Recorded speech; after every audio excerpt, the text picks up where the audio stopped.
Hello, everyone. Hello. This is a bonus content piece that we're throwing out for Silent Hill. We're going to try to do this for every game that we play at the end of it. We want to just have a little sit down with each other and just talk about like what we enjoyed, what we didn't enjoy. Almost, give it a review because everybody's opinion is different, but our opinion is 100% right. So you should listen to our opinion.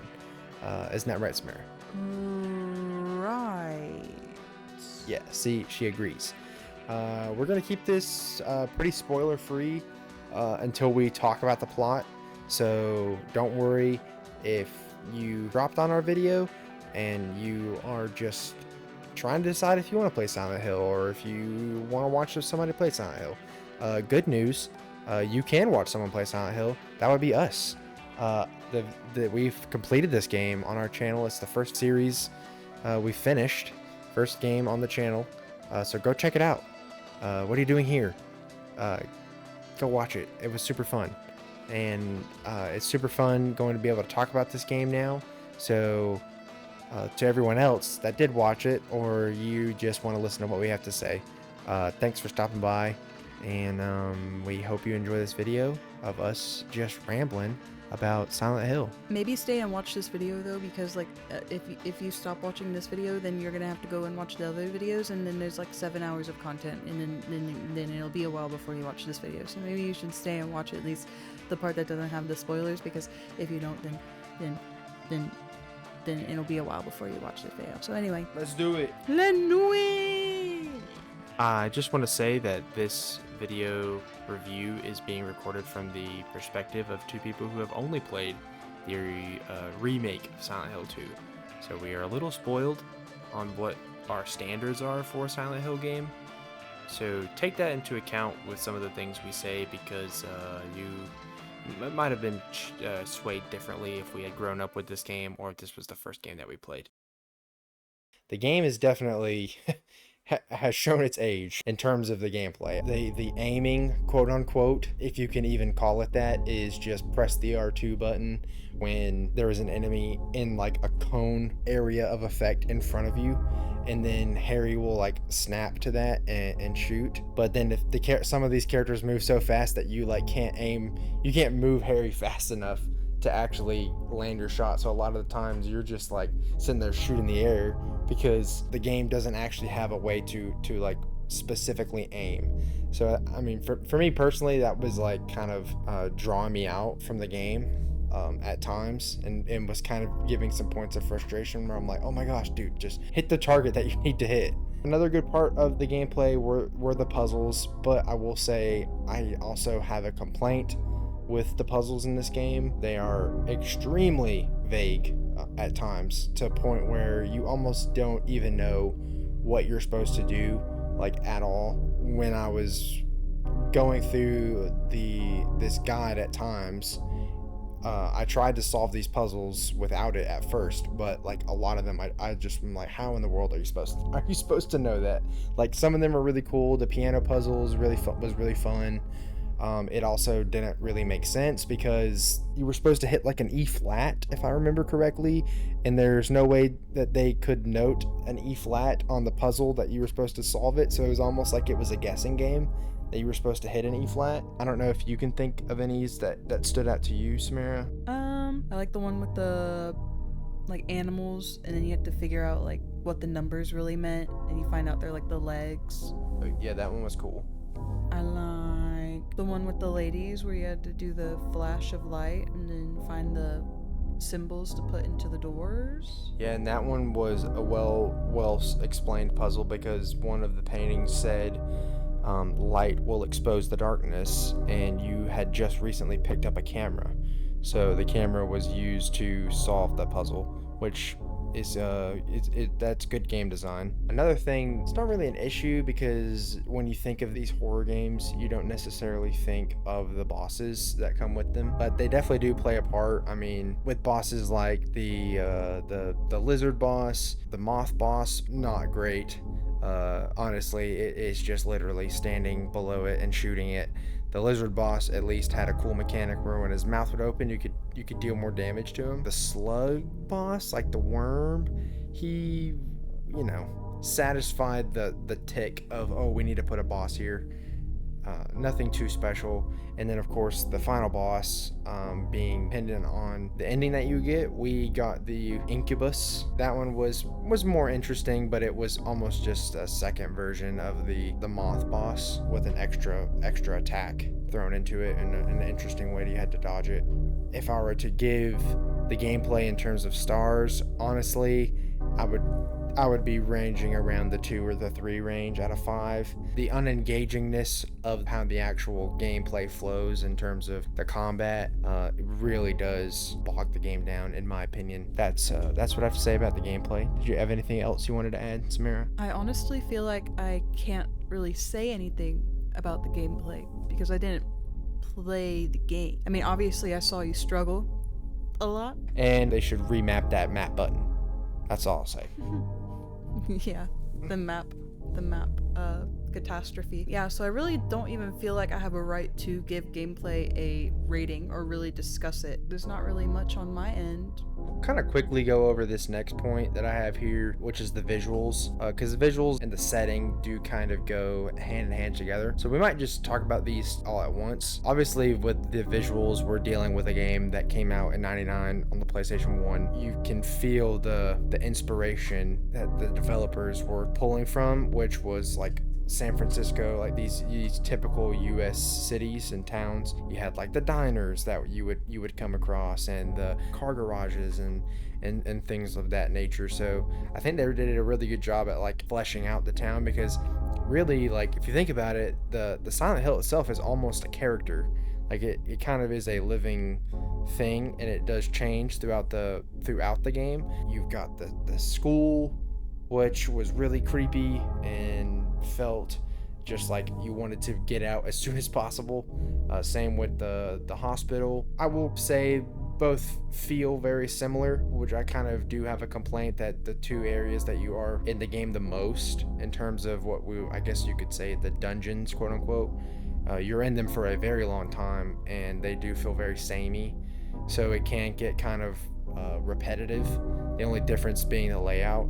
But even then, the gameplay, it's not really a settings fault. That might be more on lines of teetering on the gameplay side of things. The other areas that you go to the sewers. Hated it. Didn't want to be there. Not that it was the feeling of being there was scary. The scariness came from the fact that they were throwing enemies at you from the ceiling and you couldn't see them, and they were jump scaring you. So the sewers themselves weren't scary. It wasn't the atmosphere, it was the creatures inside of it. Which, it all plays hand in hand with each other. And in the last 2 areas, again, I don't want to say too much because they are spoiler territory, but there's one other area that you go to for a very, very short amount of time. I wish we could have been there more, because it set up some really cool ideas that you didn't get to really do much, because you were only in there for maybe like 20 minutes tops, if even. The visuals of those areas are really good. They do their job. Really scary. You don't want to be in there any longer than you have to be. What were you thinking, Samara? I mean, that's probably my favorite part, or one of my favorite parts about Silent Hill in general, is just the atmosphere, and I don't know, just the idea of this town where everybody's kind of disappeared, and it's this foggy abyss, and like, what do you do? The roads are all like you're basically just stuck. The roads. It's like, I don't know, it's just like literally nightmare fuel. Like, just imagine, like, I can imagine having a terrible dream and that being my dream, you know what I mean? And that's what I love so much about Silent Hill, because I love kind of more of the psychological aspects of it, and the setting definitely gives a very spooky, creepy, eerie vibe. I also really like the other world, as much as being in the other world is never a good thing. I mean, it's spooky, it's creepy. I will say I kind of agree with you about the school and the hospital being very, very similar, and we stayed there like the majority of the game, I would say. Like, it felt like the longest parts of the game. I do wish we got to be inside Silent Hill more. There was a lot of roaming through the town for sure, but I wish there could have been, outside of the first like hour or so, if even that, because you can like super speed run it if you know what you're doing.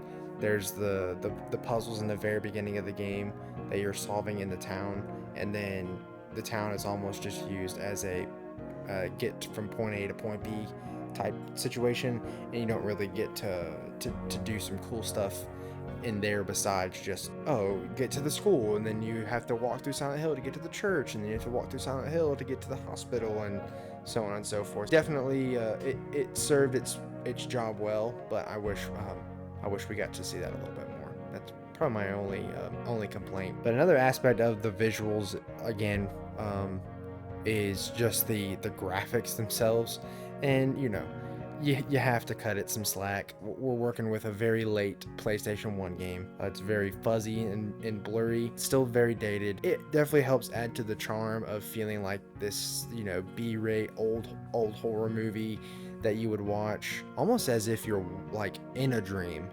Like it feels very like just not polished on purpose. Definitely think the same thing as you in graphics, and obviously, like you said, it's old, it's aged. Like, And I mentioned in the intro that this review is coming from a perspective of two people who have only played Silent Hill 2 remake, so we're super spoiled in the fact that just absolute amazing visuals. There's not really much wrong with the remake, so going back to this, it's definitely an adjustment that has to be made, and it shows for us. It makes us want to see this game remade even more. If I'm gonna give the visuals a score like I did with the gameplay, I'd give a 3 out of 5. I'd probably say for the visuals and the setting of this game, because again, I'm gonna kind of group these together. I'm gonna give it like a 4 out of 5. The atmosphere really carries. The graphics obviously bog it down a little bit. I probably will agree, only because I'm going to do the average of the visuals and the setting, because the setting, period, Silent Hill, is a 5 out of 5 all the time for me. I love it.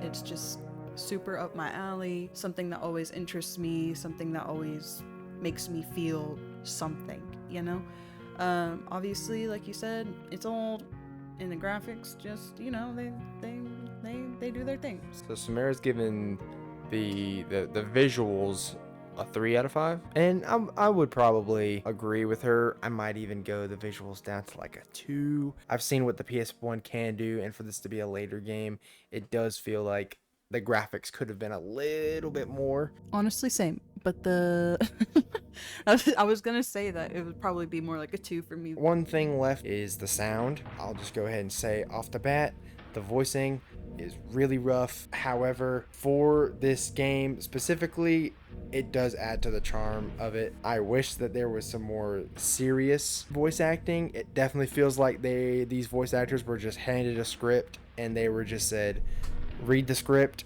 and like, for example, yeah, I'm glad you made it. I was worried about you. You were worried? Where did you disappear to? Never mind. I want to know what's going on here. from that clip alone, you can see that it's definitely dated. It does add to the charm. Yeah, pretty much same. Not really much to add to it. Like I said, it just made me giggle a lot. Yeah, very funny, and it's hard when you have a game that's so feels like it's so serious, but you're sitting there laughing. It just doesn't feel right. It's the campiness. It's fun. I do hope that the remake does take a little bit of a different turn, and we get to kind of see more of the like movie feeling talking that we get with like actual conversations, and it feels like you're actually listening and watching people have conversations rather than just these 1 minute monotone voice lines. Next part we're going to talk about is sound effects, and the sound effects are really good in this game. From the footstep, that does include for the creatures that are chasing you.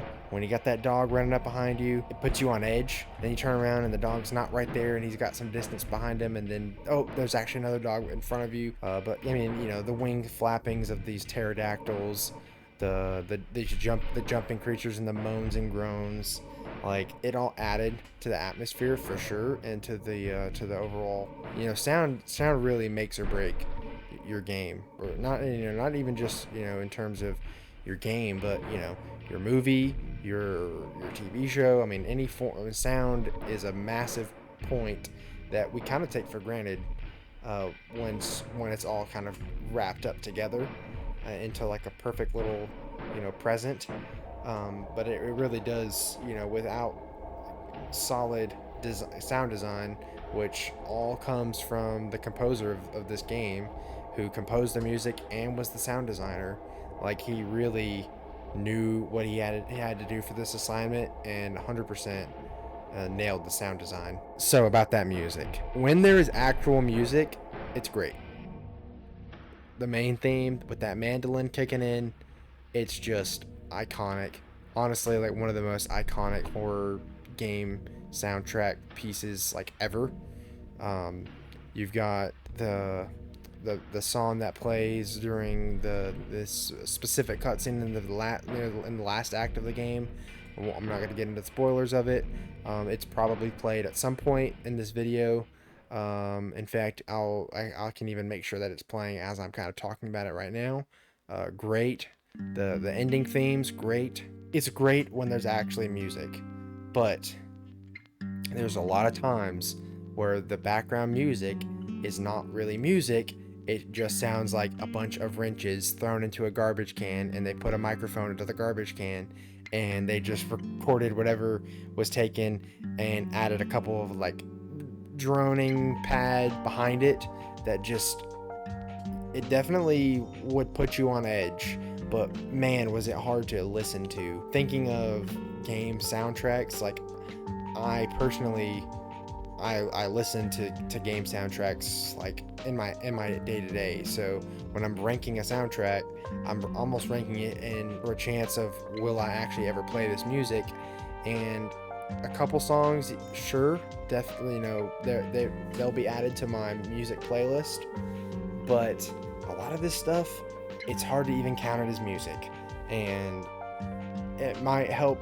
It definitely helps build that atmosphere. I guess it technically was successful at its job, but in terms of music, what about you, Samara? What did you think? I have a very similar opinion, but I almost take it in a different way than you do, because I guess you like some of that like more instrumental musical type stuff, and then the more like soundtracky, atmosphere-y, wrenchy stuff was not up your alley. But I think that music was really important for the atmosphere and the vibe, and that makes me want to rank it a little higher, because I literally remember parts where you were like, this music is freaking me out, like this music is putting me on edge. And that's like what you want from a soundtrack. That's what you want from music. You want it to make you feel things, and that's kind of more my perspective. So I think we have a very similar opinion, just like different sides of a coin. I honestly would probably give the music a pretty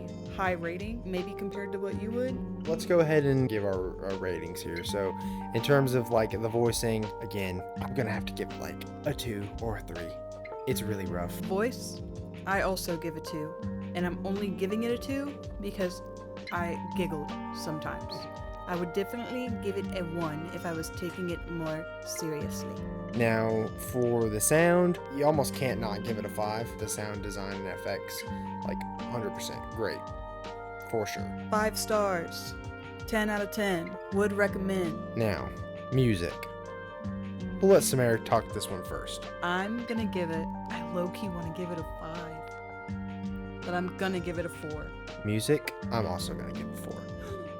While yes, to Samara's point, as she articulated for me, yes, this music did its job and put me on edge, and it very much creeped me out at times. So it did what it needed to do, and I appreciate it for that. However, you can still achieve that and have decent music to listen to, as has been shown in the later games and other games.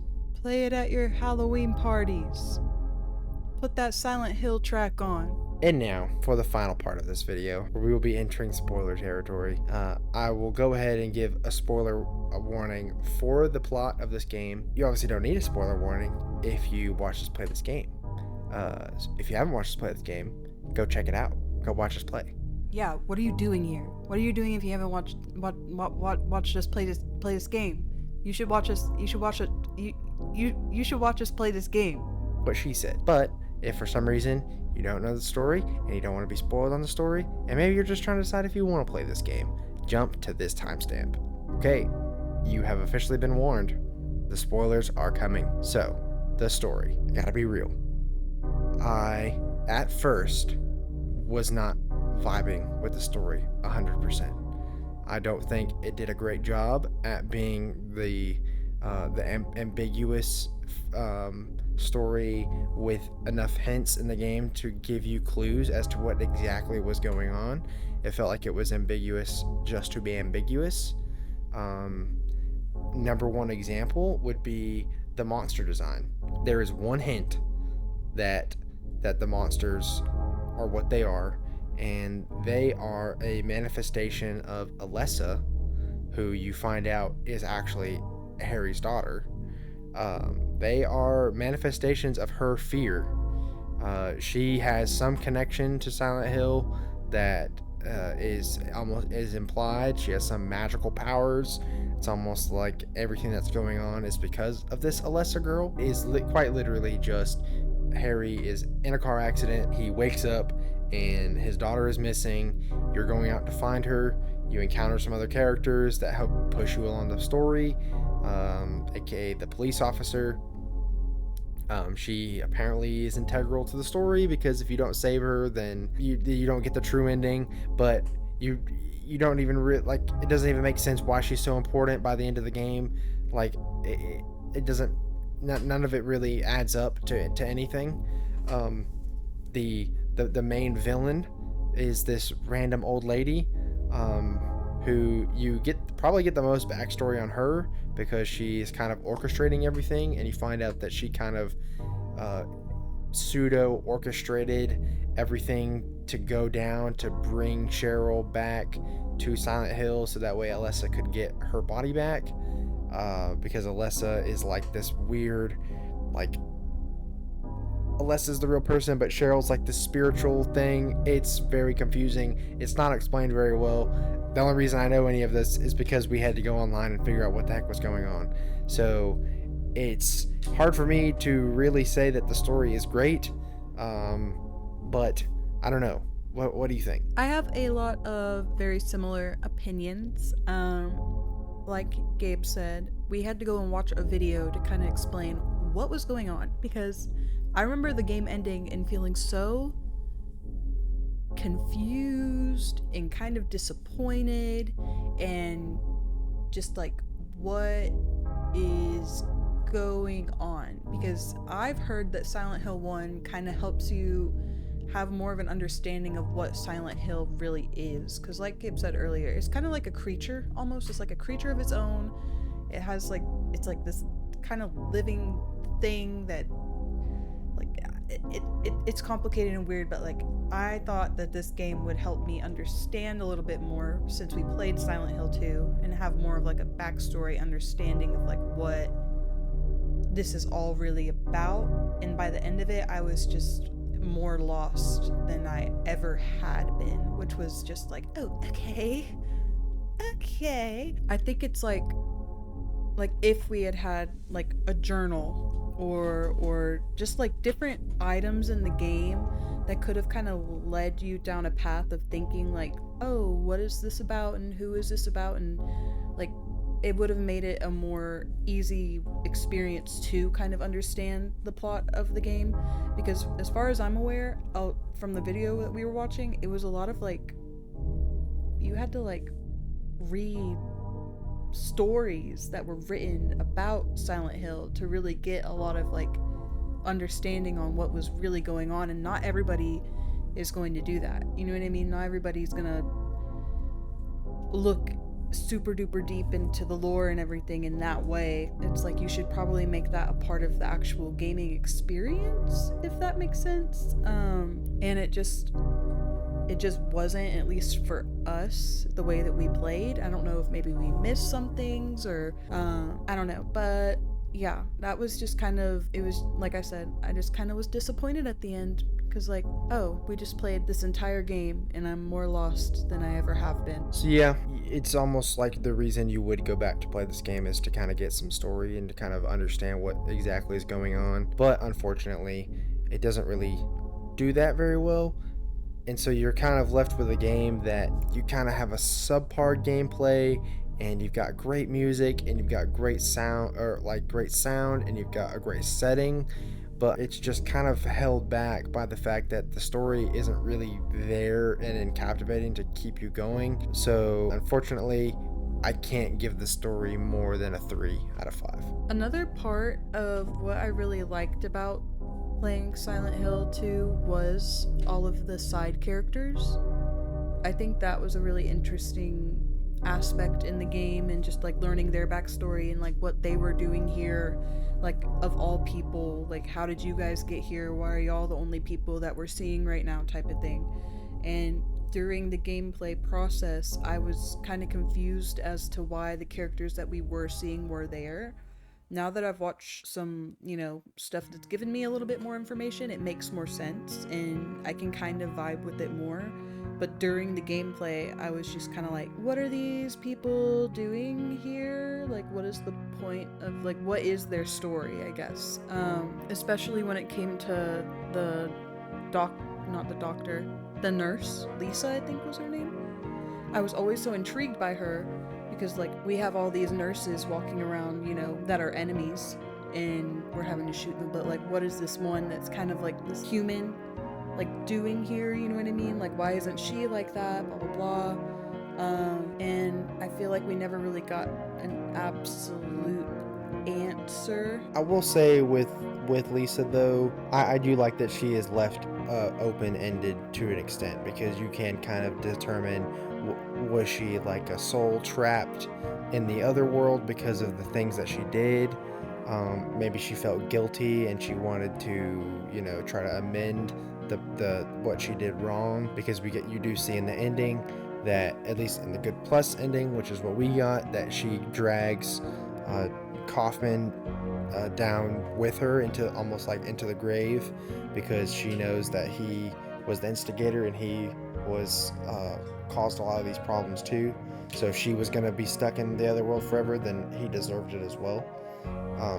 So, maybe, at the end of the day, Silent Hill is just hell.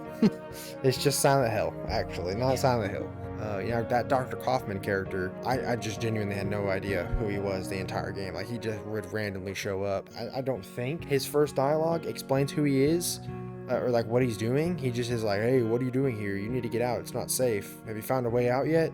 By the end of Silent Hill 2, every character meant something. And every character meant something in this game, but it only meant something because they just progressed the story forward in that moment, and they didn't actually mean anything to Harry, really, besides Lisa and Sybil. We didn't get to hear your star rating. Star rating, I will give it a 3 as well, probably. I would honestly, before, and I keep mentioning these videos that we watch, but that's really the only thing, like, that's the crazy part about, like, playing this game, is like, that's kind of the only reason why I know what I'm kind of talking about. We will leave a link in the video description to the video that we watched explaining a lot of this stuff, because I can't think of his name off the top of my head, but he did a good job of laying everything out. So if you're confused as we are, go check that video out, because it's a really good video. Yes, it is. So without the video, I probably would have given it like a 2, and that hurts because I love Silent Hill. I love Silent Hill. Like, I'd choose Silent Hill over Resident Evil. I don't know if that's an unpopular opinion. I don't know, but that's just me. But yeah, like, I just love it, and I love the psychological aspects. I like, just the kind of the eerie dreariness of it. I don't know. It's just it clicks with me for some reason. So it really is painful. I'm gonna say 3 just because I have more of an understanding now, and I don't even know if we really, with what we've said so far, described it to where anybody else would like understand it too. But without that video, without a lot of background knowledge being given to me from things besides the game, I'd probably give it a 2. But I give it a 3.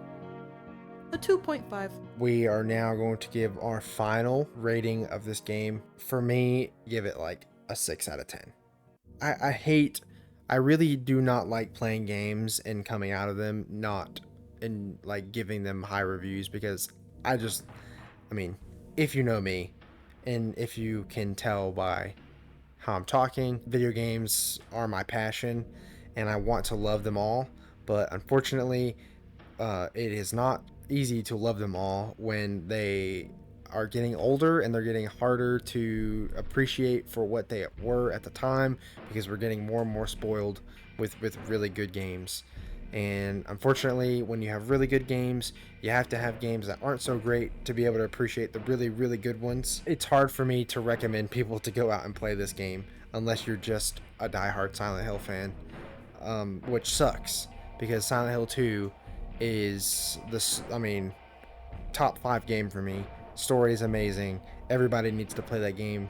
It is just a true masterpiece, and I was hoping that we were going to get that here, or at least a good foundation of it. But really here we just got a good foundation of what Silent Hill was, but not still fully understanding as to how Silent Hill works. I know there's more games, and we might get explain that later as we play through the rest of this series. But as it stands now, yeah, I am unfortunately gonna have to give this game a 6 out of 10. I unfortunately am also going to give it a 6 out of 10. I low-key want to give it a 5 out of 10, or maybe a 5.5. I'm big on the 0.5s, okay? I agree with everything that he said, basically. I think a big reason, I'm honestly really glad we played Silent Hill 2 first. Because if we didn't, and we had just played Silent Hill 1 and like had to go through what we went through, like realistically, how interested would we be in the franchise? And like to know that, like, I don't know, I'm just really excited for it to get remade and to see what they do with it, because I know there's like a good story in there, but it just wasn't executed in the most palatable way. And especially from somebody who literally like wasn't playing the game at all, was just like watching. I think that's, I mean, obviously the person playing also is experiencing it, but then you have all these other things to kind of like balance out maybe the plot, you know, like, but just simply watching it, I don't really know, you know, like it just is what it is, and it's okay. It's fine. It's fine. Okay? It's fine.